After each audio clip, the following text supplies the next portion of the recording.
Área superior. Esto va a ser la base y va a tener 4 paredes. La pared superior, que es el techo, va a estar por la porción horizontal del frontal que forma el techo de la obra. Y el segundo hueso va a ser el ala mayor del esfenoides. O sea, de atrás hacia adelante, ala mayor del esfenoides y el frontal. La pared lateral también ala mayor del esfenoides y el hueso malar, el hueso cigomático. Medialmente, desde el unguiso lagrimal, huesos propios de la nariz, unguiso lagrimal, y esto de acá es la lámina papirácea del etmoides. Esto se llama la lámina papirácea del etmoides. Y el piso va a estar dado sobre todo por el hueso cigomático. ¿Qué cosa de importante encontramos a nivel del techo? En la parte superior y lateral estará la fosita donde se encontrará la glándula lagrimal, fosita de la glándula lagrimal. Encontraremos, miren, a los agujeros etmoidales anterior y posterior. Alfiler.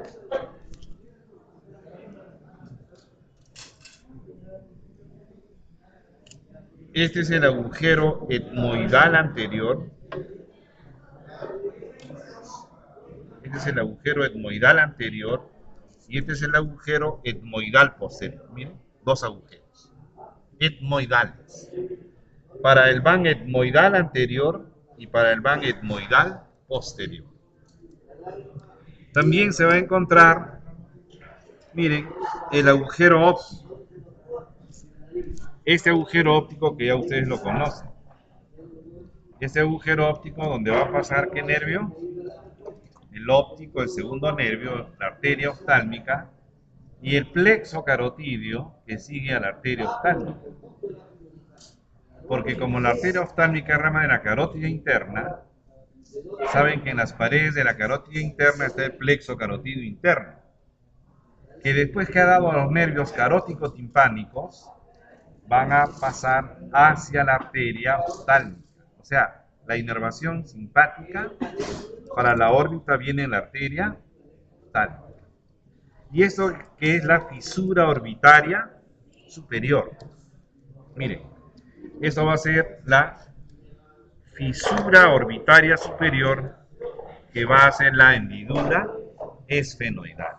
Y esta es la fisura orbitaria inferior, miren. Fisura orbitaria superior o hendidura esfenoidal y la fisura orbitaria inferior. Entonces, ¿qué encontramos a nivel del techo? Acá, en la parte superior y lateral, la fosita de la glándula lagrimal. Luego, ¿qué tienen acá? El agujero etmoidal anterior para el van etmoidal anterior. La arteria etmoidal anterior es rama de la oftálmica. El nervio etmoidal anterior es rama del nervio quinto 1. ¿No es cierto? Y también el agujero etmoidal posterior para el van etmoidal posterior. De igual manera, la arteria etmoidal posterior es rama de la arteria oftálmica. Y el nervio también es rama del quinto 1. ¿Qué pasa por la fisura orbitaria superior? El tercero, el cuarto, quinto 1, sexto y la vena oftálmica superior. ¿Y qué pasa por la fisura orbitaria inferior? Fisura orbitaria inferior. Miren, ¿se acuerdan cómo se llamaba este espacio? No, este espacio. Esfenomaxilar. ¿Ya? No, pterigomaxilar. Pterigomaxilar. Este espacio pterigomaxilar es el inicio de la fosa pterigomaxilar, pterigopalatina, ¿verdad? Entonces, las estructuras que están cruzando esta fisura orbitaria inferior es para ingresar a esto. ¿Qué es esto? El canal o conducto infraorbitario. O sea, el van infraorbitario cruza la fisura orbitaria inferior o hendidura esfenomaxilar. ¿Ya? Eso es. Si vemos de adelante hacia atrás, van infraorbitario ¿de dónde viene? De la fosa pterigo-palatina, para llegar al canal infraorbitario que cruza la fisura orbitaria inferior. Lo que está revistiendo a toda lo que es la órbita es la cápsula de Tenon o la fascia bulbi. Y esta fascia bulbi va a tener niveles de inserción. Lo cierto es que en la órbita, por la fascia bulbi, se va a dividir la órbita en dos regiones, precapsular y retrocapsular. O sea, estructuras precapsulares, estructuras retrocapsulares. Dame hoja.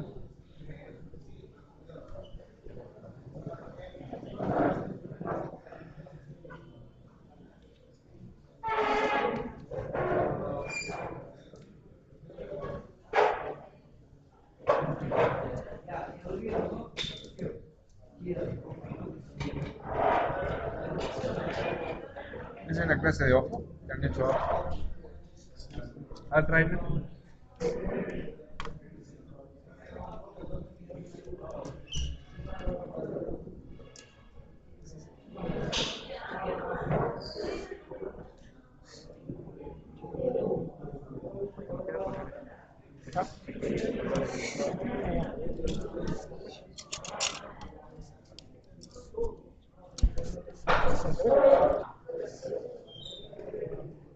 Entonces, miren, va a ser la cápsula de Tenon o la fascia bulbi. Entonces, van a haber elementos que están delante de la inserción de la cápsula, van a ser los elementos precapsulares.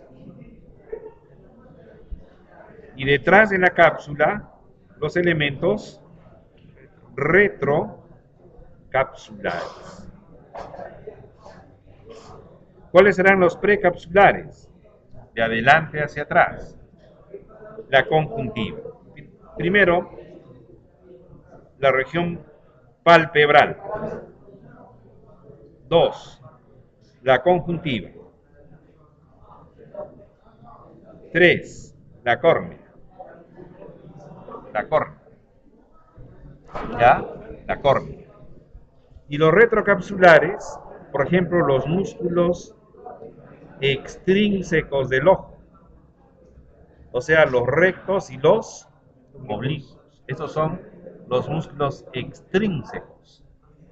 El oblicuo mayor, el oblicuo menor, el recto superior, el recto inferior, recto medial, recto lateral.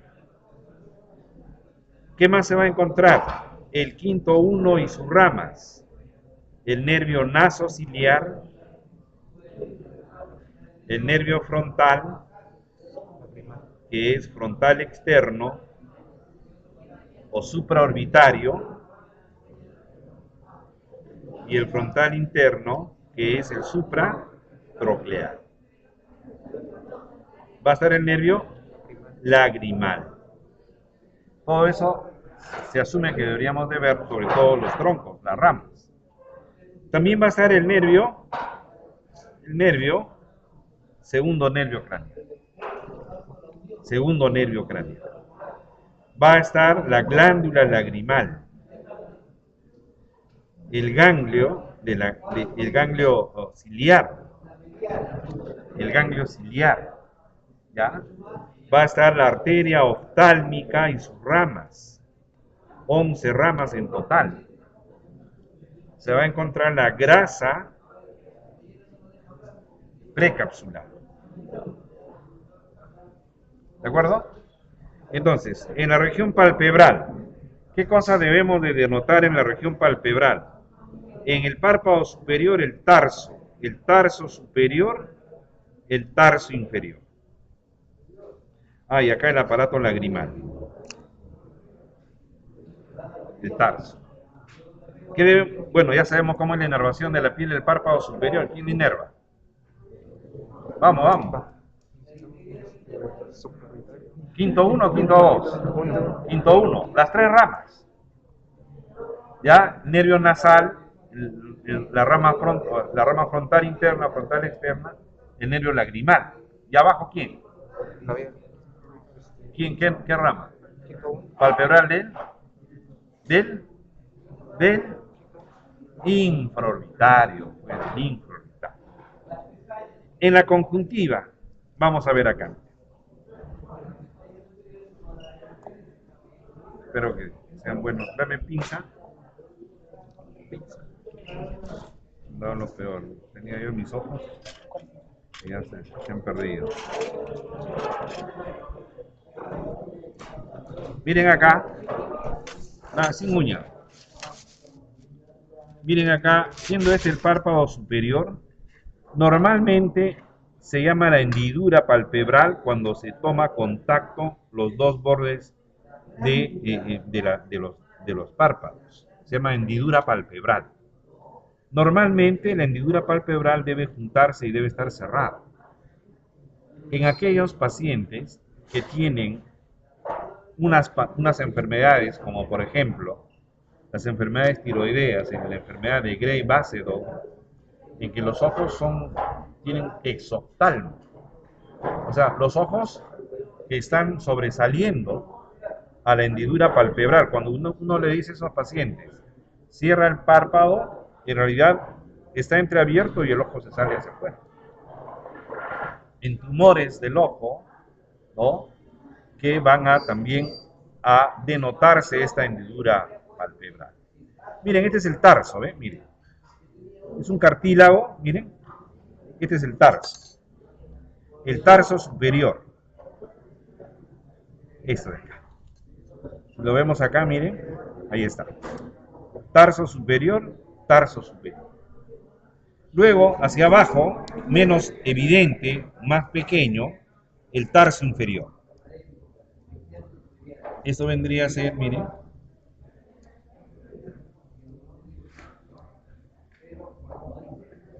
esto sería el tarso inferior.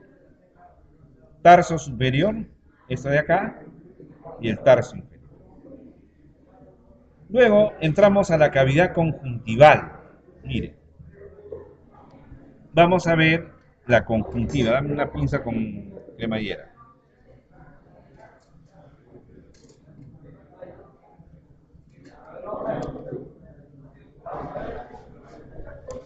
Primero les voy a explicar. Dame el papel. La conjuntiva. ¿Qué características importantes tiene la conjuntiva? Miren, si aquí está la córnea, aquí está el párpado superior y el párpado inferior, dame un color. Miren, la conjuntiva se va a encontrar cubriendo al tarso superior. Va a tener un fondo de saco conjuntival superior y va a cubrir al globo ocular. Miren, si aquí tenemos ya el globo ocular, vamos a suponer que este es el globo ocular, esta es la esclerótica. La esclerótica es la capa fibrosa del ojo, el blanco. Entonces la conjuntiva cubre un poquito a la esclerótica, luego va a bajar para cubrir delante de la córnea, la esclerótica y la córnea, hasta que después vaya a cubrir al tarso inferior. ¿Qué quiero decir con esto? Que se ha formado la cavidad conjuntival. Y la cavidad conjuntival va a tener fondos de saco. Esto va a ser el fondo de saco conjuntival superior, el fondo de saco conjuntival inferior, y la conjuntiva se va a dividir en dos. La conjuntiva palpebral, la que cubre al párpado, y la conjuntiva vulvar.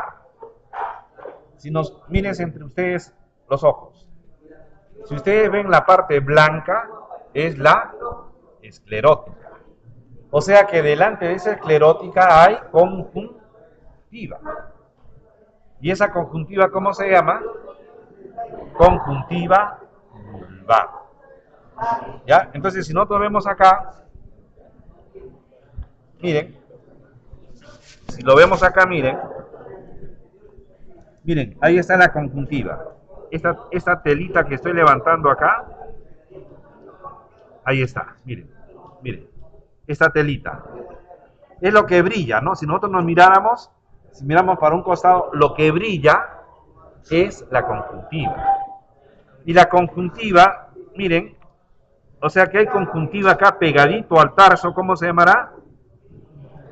Conjuntiva palpebral. Y esta conjuntiva que está cubriendo, miren, en la parte blanca, la esclerótica, ¿qué conjuntiva será esta telita? Miren, vulvar. Miren esta telita, ¿ven? Esta es la conjuntiva. Miren acá se ve bien, miren. ¿Ven? La conjuntiva. O sea que esto, ¿qué cosa vendrá a ser? Miren acá. Esto será el fondo de saco conjuntival superior. Y esto será el fondo de saco, perdón, esto está así. El fondo de saco conjuntival superior y el fondo de saco conjuntival inferior. Entonces, esta conjuntiva va a pasar delante de la córnea. Esa es la córnea, miren muchachos. Esta estructura circular, esto de acá es la córnea.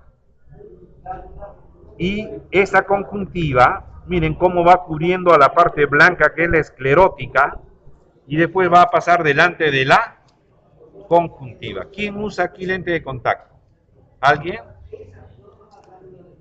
¿Dónde creen que se colocan el lente de contacto? Se deposita en la conjuntiva vulvar. Se la ponen delante de la córnea. Y esa conjuntiva, primera característica de la conjuntiva, es que siempre debe de estar húmeda. No puede estar seca. En el calor, si estamos frente a una fogata, se deshidrata la conjuntiva, pero la glándula lagrimal tiene que producir más lágrimas. Estamos corriendo contra el viento que choca con la conjuntiva va a secar la conjuntiva. Entonces parpadeamos más para que pueda lubricarse. Bueno, la primera característica entonces, ¿cuál es? Que debe estar permanentemente húmedo. Y eso ustedes lo van a aplicar. Cuando ustedes vean un paciente que está deshidratado, con diarrea severa, 5, 10, 15 diarreas por día en los niños, se les ve que, como se dice, tienen los ojos hundidos, ¿no?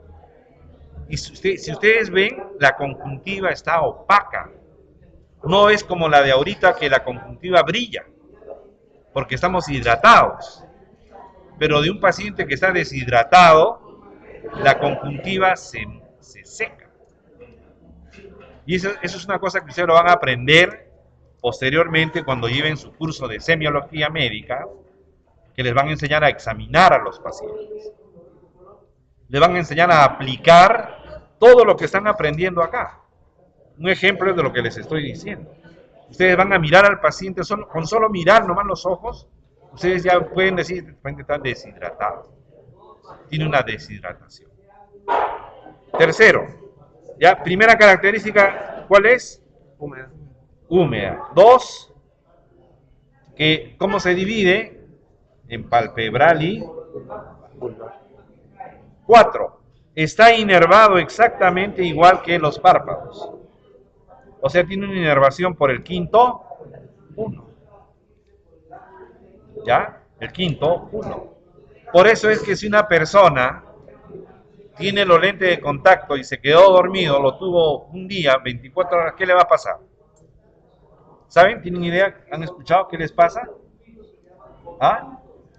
Produce mucho dolor.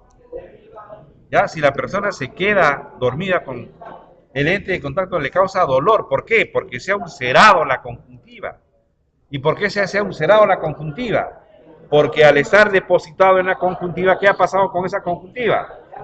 Se ha deshidratado, se ha secado. Me duele. Va al oftalmólogo, le saca el lente de contacto y dice, tienes una úlcera superficial. ¿Qué le hacen? Le tapan el ojo con una gasa, tapan el ojo, téngalo unos 4 días cerrado, que solito se va a revitalizar, solito se va a regenerar.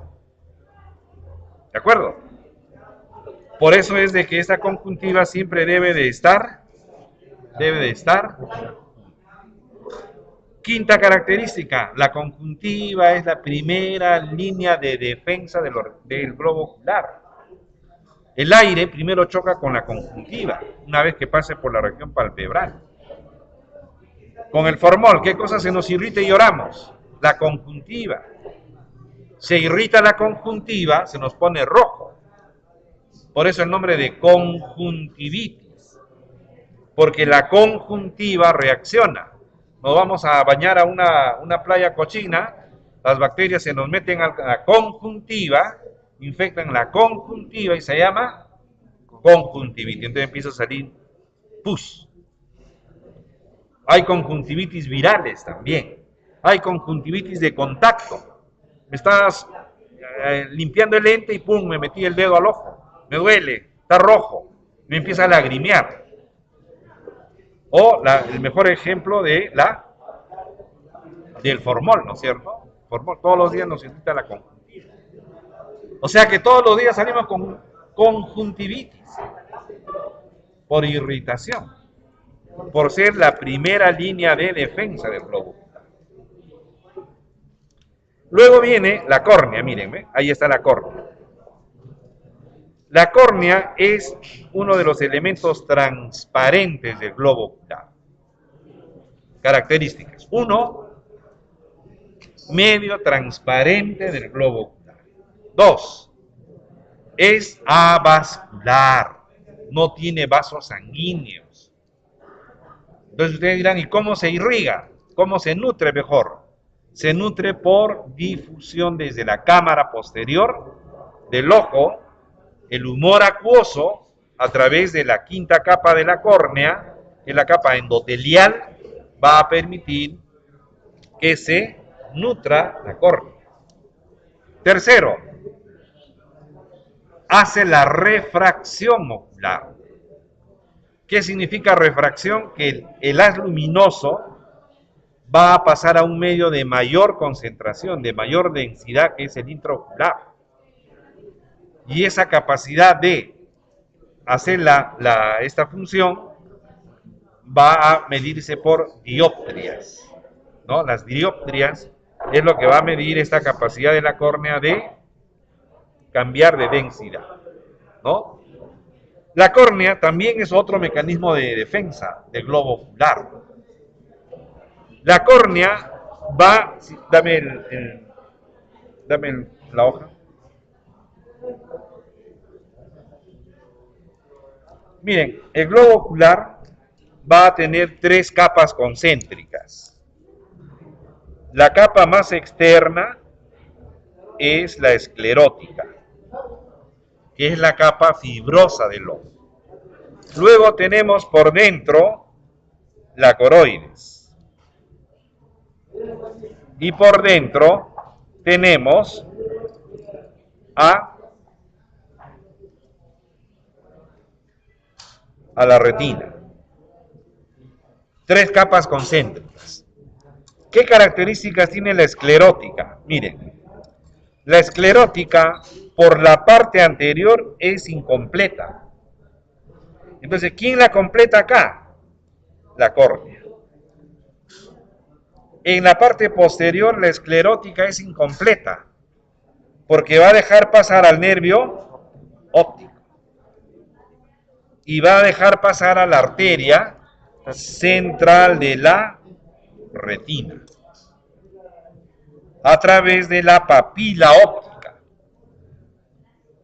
Y además, la esclerótica va a tener perforaciones por las venas vorticosas a esos niveles.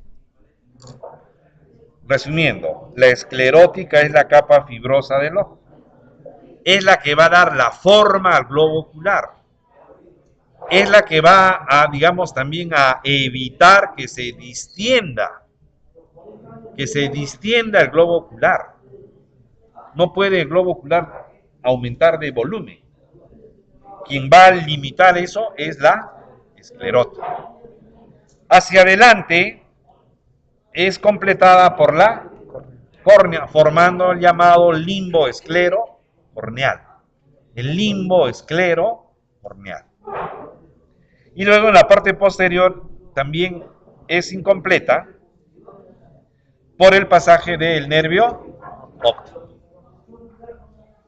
Vamos a reconocer el limbo esclero corneal. Mire, si esta es la córnea, que justamente si yo lo levanto así, miren la esclerótica incompleta, circularmente.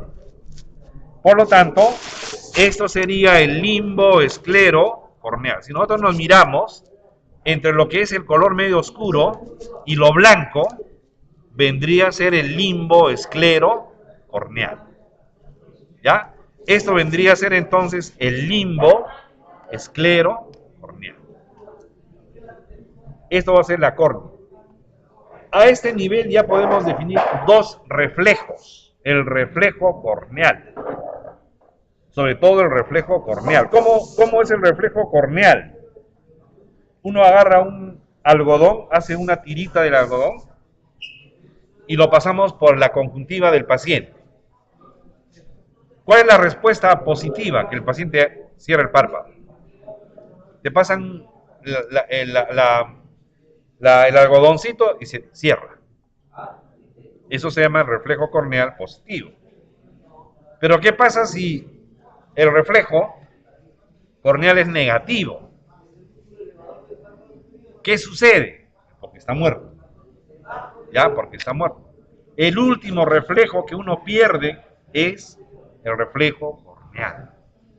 Cuando dice el paciente que llegó fallecido a la emergencia, no ven que respire, no le tocan el pulso, no hay pulso, agarren un algodoncito, se lo pasan y ven si hay respuesta.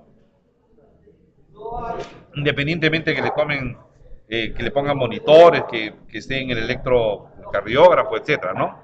De tal manera que el reflejo corneal participan dos nervios, el quinto uno y el facial. Porque si yo cierro el párpado, ¿qué músculo está actuando? El orbicular de los párpados, músculo mímico. ¿Quién lo inerva? El facial. Pero la sensibilidad, ¿quién la recoge? El quinto uno. O sea, esa sensibilidad que la recoge la conjuntiva por el quinto uno está conectado por interneuronas al facial para que le dé la respuesta. Entonces, parpadea. Conclusión. En el reflejo corneal, ¿qué nervios participan? Quinto uno, que es el sensitivo, y la respuesta de la contracción del párpado a través del nervio facial. Reflejo corneal. ¿Ya? Luego, por dentro, si nosotros hacemos un esquema acá,